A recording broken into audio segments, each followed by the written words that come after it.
એક મુદ્દો છે નશાનો. નશો એટલે આપણે કોઈ પણ પ્રકારના માદક પદાર્થ. સામાન્ય રીતે આપણે નશાને જોઈએ છીએ ને તો એ દારૂની સાથે સંકળાયેલી છે, પણ દારૂનો એકનો જ નશો નથી હોતો. બીજી બહુ બધી વસ્તુઓ અત્યારે મળે છે અને એ આપણી જે યુવા પેઢી છે ને એને બરબાદ કરી નાખે છે. એટલે બહુ લાંબી વાત નથી કરતો, પણ આપણને જે લાગુ પડે છે આજે આપણો દેશ સ્વતંત્ર થયો ને, આઝાદ થયો ને અંગ્રેજોમાંથી, એના પહેલા આપણે ત્યાં અફીણની ખેતી સરકાર જ કરવા દેતી. આજે પણ કેટલાક દેશોમાં કેટલીક જગ્યાએ અફીણ છે ને એની ખેતી કાયદેસર છે, પણ આપણે ત્યાં કાયદેસર નથી. અને જે આપણે ગાંજો વાવીએ ને એ ગાંજો પણ એક મોટામાં મોટો નશાનો પદાર્થ છે અને એની સજા બહુ મોટી છે. દારૂમાં જેટલી સજા થાય છે ને એનાથી 5 ગણી વધારે સજા એમાં થાય.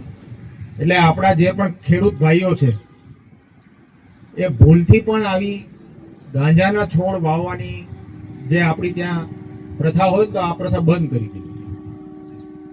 આમાં તમે લોકો હેરાન થશો, તમારો પરિવાર છે એ પણ હેરાન થશે.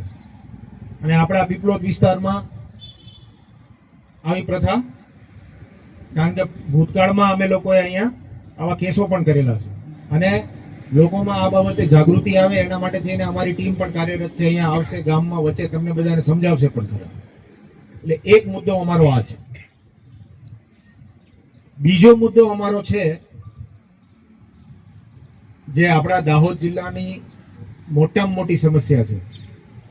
નાની ઉંમરે દીકરો ને દીકરી ભાગી અને લગ્ન કરી લે છે. બહુ જ નાની ઉંમર, 15-16 વર્ષ, 17 વર્ષ, 14 વર્ષ. તો આ પણ ખોટું છે, કાયદાની દ્રષ્ટિએથી પણ ખોટું છે અને વિજ્ઞાનની દ્રષ્ટિએથી પણ ખોટું છે.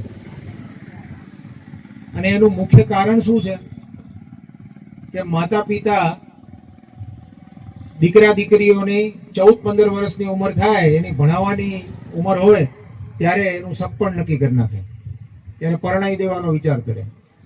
એટલે જે પણ દીકરા દીકરીઓ છે એને એમ થાય કે ભાઈ મારા મા બાપ છે એ મને ગમતી નથી એવી જગ્યાએ પરણાવશે, એના કરતા મને જે ગમે છે એની સાથે હું ભાગી જાઉં. આવું બને છે કે નથી બનતું આપણે ત્યાં? પણ એમાં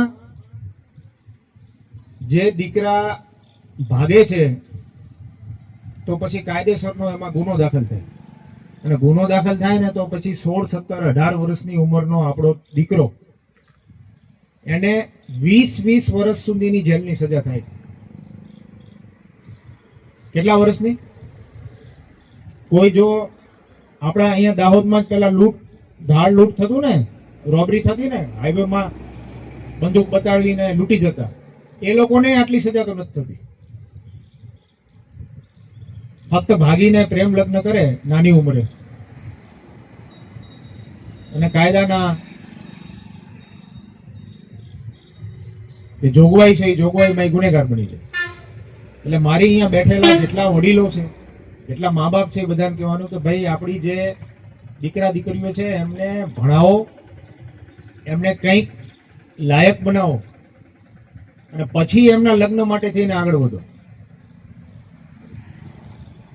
અને જે લોકોને મારી વાત ઉપર ભરોસો ન આવતો હોય ને તો ક્યારેક અમારી પાસે આવજો, આ રાઠવા સાહેબ પાસે.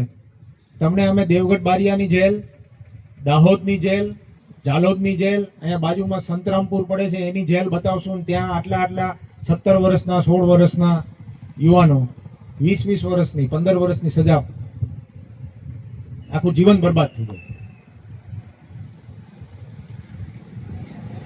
ત્રીજી વાત મારે કરવાની છે એ આજે ટેકનોલોજીનો યુગ છે. આજે લગભગ કોઈ હવે એવું બાકી નથી કે જેની પાસે મોબાઈલ ફોન ન હોય.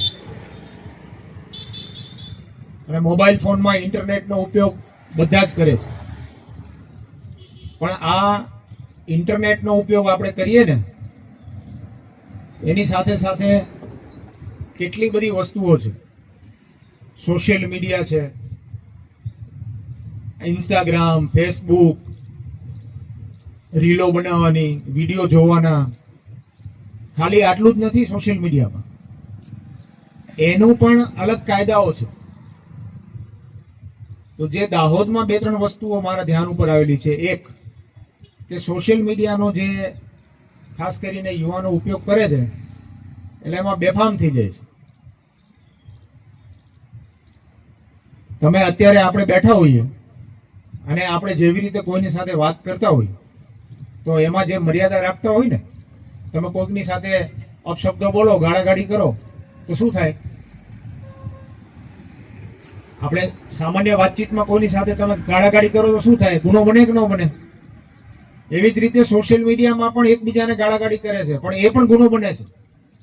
અને જ્યારે ગુનો થઈ જાય અને પછી જ્યારે પોલીસ એને પકડીને પોલીસ સ્ટેશન લઈ આવે ત્યારે એને ખબર પડે કે ભાઈ મેં તો ગુનો કરી નાખ્યો. એટલે સોશિયલ મીડિયામાં પણ વિડીયો એકબીજાના કોઈના પણ જોઈને ગમે તેવી ગાળો લખવી, ગમે તેવી કોમેન્ટ કરવી, એ પણ સાચવીને કરવા જેવું છે. એમાં પણ ગુનો બને છે. પછી આ જ સોશિયલ મીડિયાનો અને ઇન્ટરનેટનો ઉપયોગ કરી અત્યારે સરકારશ્રીની કેટલી બધી યોજનાઓ છે. ઓનલાઈન બેન્કિંગની યોજનાઓ છે, ઓનલાઈન પરચેસ કરવાની. કોઈ પણ વસ્તુ તમારે મંગાવી હોય તો તમે ઓનલાઈન મંગાવી શકો.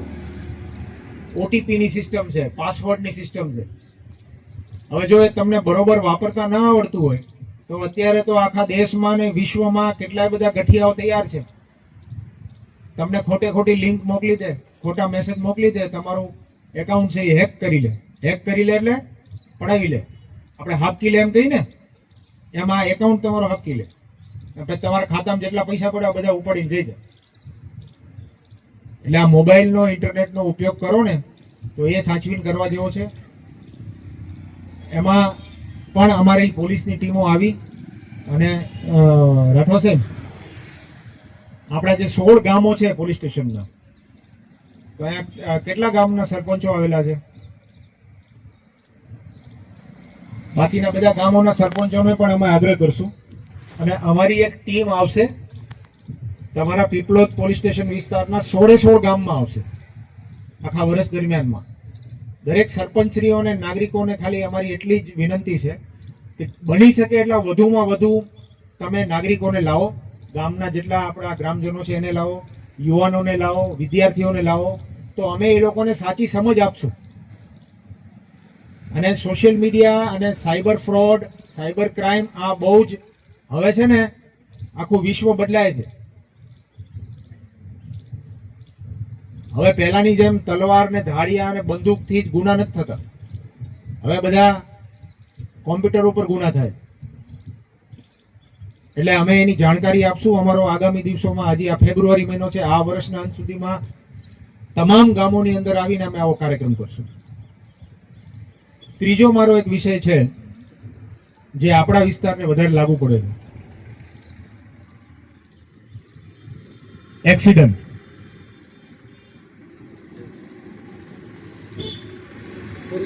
ચાલુ વર્ષમાં કેટલા એક્સિડન્ટ છે તમારા? લાસ્ટ યરમાં એમાં ફેટલ કેટલા છે? 20. તમારી 16 ગામનું પોલીસ સ્ટેશન છે. કેટલા ગામનું? 16 ગામનું પોલીસ સ્ટેશન. અને ગયા વર્ષમાં એટલે 2025ના વર્ષમાં એક્સિડન્ટથી 20 જણા મરી ગયા છે. કેટલા જણા? એટલે એક ગામમાં 1 થી પણ વધારે થયું. 16 ગામના 16 જણા થાય એટલે કોઈ ગામ બાકી નથી કે જેમાં એક્સિડન્ટમાં કોઈ મરી ન ગયું.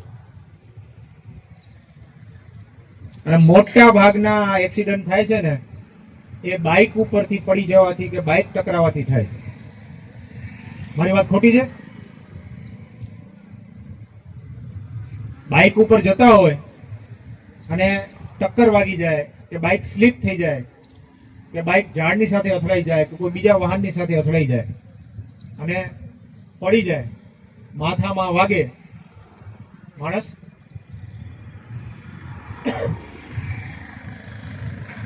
એટલે અમારો બધાને આગ્રહ છે, દરેક ગામના સરપંચોને, વડીલોને બધાને આગ્રહ છે કે ગામમાં, આપણા ઘરમાં પ્રથા પાડો કે જ્યારે પણ બાઇક લઈને નીકળો તો હેલ્મેટ પહેરો.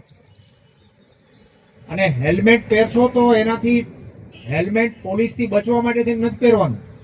જો તમારા લોકોના હેલ્મેટના દંડ અમે લેશું ને તો એનાથી કઈ સરકાર છે એ બહુ પૈસાવાળી નહીં થઈ જાય કે અમે લોકો તમને હેલ્મેટના બહુ દંડ કરશું ને તો અમને કોઈ મેડલ નથી મળી જવાનું કે અમારું પ્રમોશન થઈ જશે, એવું નથી. પણ આ હેલ્મેટ તમે પહેરેલું હશે ને તો તમારું જીવન બચશે. અને એક કુટુંબમાંથી એક વ્યક્તિ મરી જાય, કમાતો દીકરો, બાઇક ઉપર જતા હોય એટલે લગભગ એની ઉંમર શું હોય, 20-22 વર્ષથી લઈને 40 વર્ષની ઉંમર હોય. ઘરમાં એ એક જ કમાવાવાળો હોય, નાના નાના છોકરા હોય, મા બાપ હોય, એક જણો જાય એટલે આખું કુટુંબ. અને કારણ શું? 1000 રૂપિયાનું બાઇક હેલ્મેટ. આપણે ત્યાં માન્યતા કેવી છે કે હેલ્મેટ પાછળ લટકાવી અને પછી બાઇક ચલાવે, હેરસ્ટાઇલ બગડી ન જાય. પછી પોલીસને જોવે ને એટલે થોડી વાર પહેરી લે, વળી પોલીસ જાય એટલે પછી કાઢી નાખે. એવું કરવાની જરૂર નથી. બીજું, તમે લોકોએ જોયેલું હશે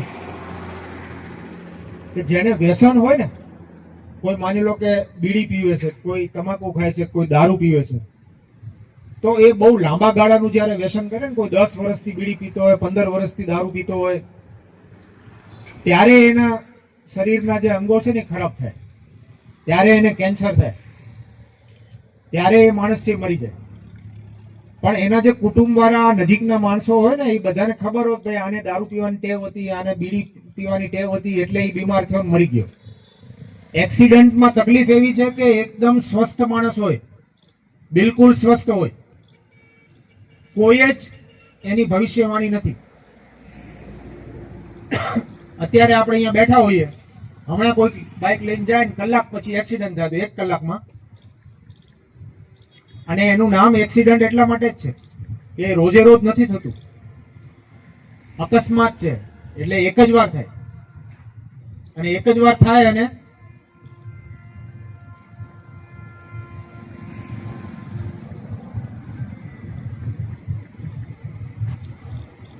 એક જ વખત થાય અને એનું પોતાનું અને એના કુટુંબ વાળાનું બધાનું જીવન બરબાદ થઈ જાય. આનો નાનો એક જ ઈલાજ છે કે આપણે ટેવ પાડીએ, ભલે ને 200 મીટર જવાનું હોય પણ ટેવ પાડો કે માથામાં. અને બીજું, કોઈને પણ થઈ શકે છે, આમાં કોઈનું સગું નથી હોતું. પોલીસ જો અમારા કાલે જ અમારા સુખસર પોલીસ સ્ટેશનના એક અમારા કોન્સ્ટેબલનું કાલે એક્સિડન્ટમાં દુઃખદ બનાવ બન્યો, કાલે રાત્રે જ. 30-32 વર્ષની ઉંમર છે.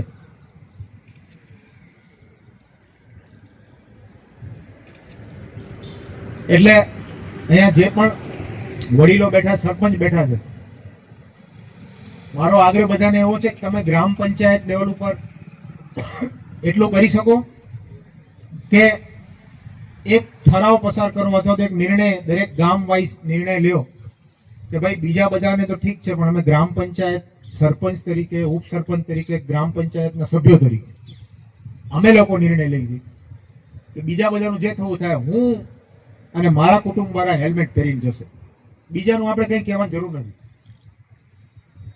જો તમે લોકો આવું કંઈ કરશો, અને ગામમાં એવું જરૂરી નથી કે આપણે કરીએ એટલે આખું ગામ કરશે, પણ કદાચ જો એનાથી 5-10 જણાને પણ ફરક પડતો હોય, કોઈનો જીવ બચી જતો હોય, તો આપણે મોટામાં મોટું કામ કરી દેવાય. અને હું અહીંયા આવ્યો, આ જિલ્લામાં આવ્યા એના પછી અમે લોકો અમારી પોલીસને પણ સૂચના આપેલી છે કે અમારે હેલ્મેટના લોકો ઉપર દંડ કરવા માટે નથી, પણ અમે લોકો ઉદાહરણ સ્વરૂપે અમારી પોલીસને સૂચના આપેલી છે. પાછળ જે પોલીસ ઊભી છે, હોમગાર્ડ ઊભી છે, એ પણ સાંભળે. આપણે લોકોએ 2 વ્હીલર વિધાઉટ હેલ્મેટ ચલાવવાનું નહીં. તમે લોકો કાયદાના રક્ષક છો, તમારે લોકોએ કાયદાનું પાલન કરાવવાનું છે. અને એનાથી પણ ઉપરની વસ્તુ છે, જે આ પબ્લિક માટે લાગુ પડે છે ને, એ જ વસ્તુ આપણને લાગુ પડે છે. તમારું માથું સ્ટીલનું નથી. જ્યારે એક્સિડન્ટમાં બાઇક સ્લીપ થઈ જાય માથામાં વાગી ગયું એટલે પતી ગયું. તો આવો મારો આગ્રહ છે બધાને કે હેલ્મેટનો પણ બધા આગ્રહ રાખો. અને કોઈ તમારા 16 ગામમાં એવો કોઈ પણ વ્યક્તિ હોય ને કે જે એમ કહેતું હોય કે ભાઈ મારી પાસે હેલ્મેટ ખરીદવાના પૈસા નથી, તો આંખ બંધ કરીને 24 કલાકમાં ગમે ત્યારે એને મારી પાસે લઈ આવજો, એને હું મારા ખર્ચે હેલ્મેટ આપીશ.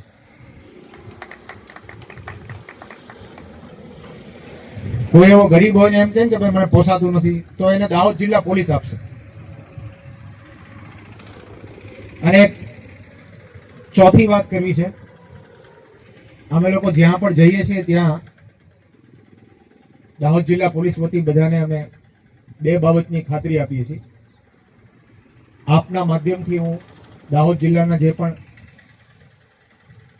પ્રતિભાશાળી યુવાન યુવતીઓ છે એ લોકોને એક મેસેજ આપવા માંગીએ છીએ કે સમગ્ર દાહોદ જિલ્લાનો, તમારું પીપલોદ પણ આવી ગયા, જેટલા પણ યુવાનો અને યુવતીઓ જે પણ કોઈ પણ સ્પર્ધાત્મક પરીક્ષાની, એટલે કોઈ ગવર્મેન્ટ જોબ માટેની, એ પછી કારકુનની હોય, શિક્ષકની હોય, પોલીસની હોય, મામલતદારની હોય, આઈએએસની હોય કે આઈપીએસની, એની કોઈ પણ યુવાન તૈયારી કરતો હશે, આખા દાહોદ જિલ્લામાં યુવાન કે યુવતી કોઈ પણ હોય, અને એને એ સ્પર્ધાત્મક પરીક્ષાની તૈયારીઓ માટેથી એને કોઈ મદદની જરૂર છે, ગમે તે પ્રકારની મદદ, એ પછી આર્થિક સ્વરૂપમાં હોય, એ માર્ગદર્શનના સ્વરૂપમાં હોય, એ પુસ્તકોના સ્વરૂપમાં હોય, તો દાહોદ જિલ્લા પોલીસ છે એમને હંમેશા મદદ કરવા માટે તૈયાર છે. એવો કોઈ પણ યુવાન હોય એ અમારી પાસે આવી શકે છે. આપના મારફતે આવશે તો પણ અમારે કોઈ વાંધો નથી. એવી જ રીતે દાહોદ જિલ્લાનો કોઈ પણ યુવાન કે યુવતી જે રમતગમતના ક્ષેત્રે પોતાની કારકિર્દી બનાવવા માંગતો હોય, સ્પોર્ટ્સમાં, એ રાજ્ય કક્ષાનો, રાષ્ટ્રીય કક્ષાનો, આંતરરાષ્ટ્રીય કક્ષાનો ખેલાડી બનવા માંગતો હોય અને એને કંઈક ખૂટે છે, એને કોઈ મદદની જરૂર છે, તો પણ દાહોદ જિલ્લા પોલીસ છે એને હંમેશા મદદ કરશે. અને આ સમગ્ર જિલ્લા માટે થઈને છે. દાહોદ જિલ્લા પોલીસ એમાં બિલકુલ પાછી નહીં પડે. એના યુવાનોને જો રોજગારી મળતી હોય અને એની કારકિર્દી બનતી હોય તો એના માટે થઈને અમે હંમેશા મદદ કરવા તૈયાર છે.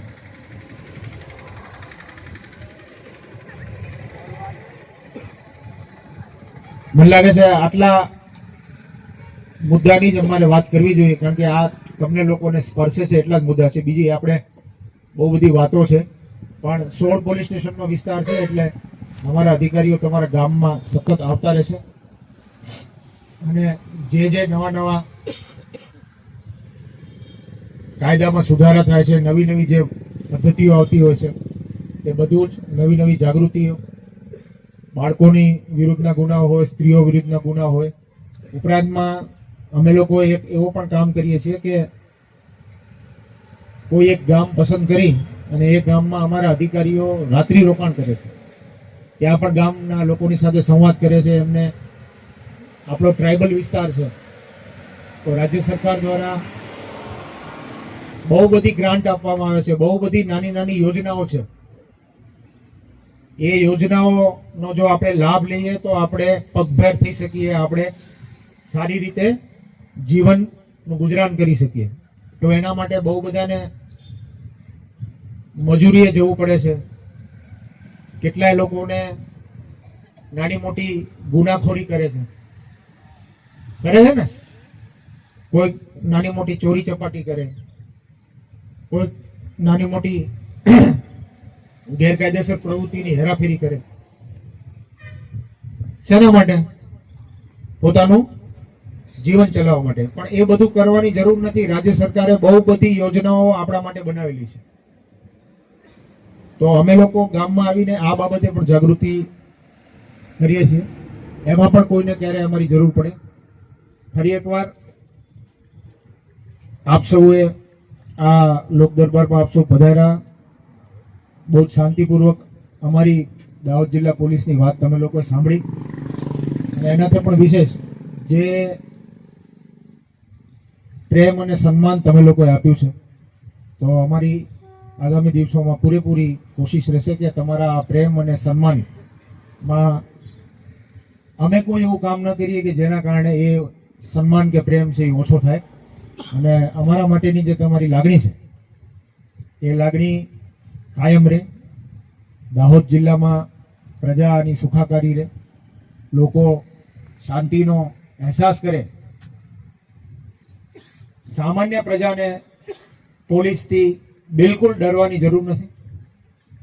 અને જે અસામાજિક તત્વો છે એ લોકો 110% પોલીસથી ડરવાની જરૂર છે. એમને રાત્રે પોલીસ સપનામાં આવે એ પ્રકારની કામગીરી દાહોદ જિલ્લા પોલીસ દ્વારા આપ સૌના આશીર્વાદથી ભવિષ્યમાં કરવામાં આવશે.